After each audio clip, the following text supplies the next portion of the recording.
In this video, we'll take a quick look at the text icon, the place you'll go when you want to use text in your design.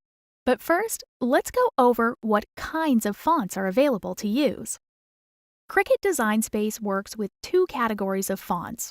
First, there are Cricut fonts, which are fonts designed by Cricut and Cricut partners. And second, Design Space works with the fonts that are installed on your desktop. You know, the ones that came with your computer like Arial and Times New Roman. The Cricut fonts are available to purchase from the Cricut library or from Cricut Access.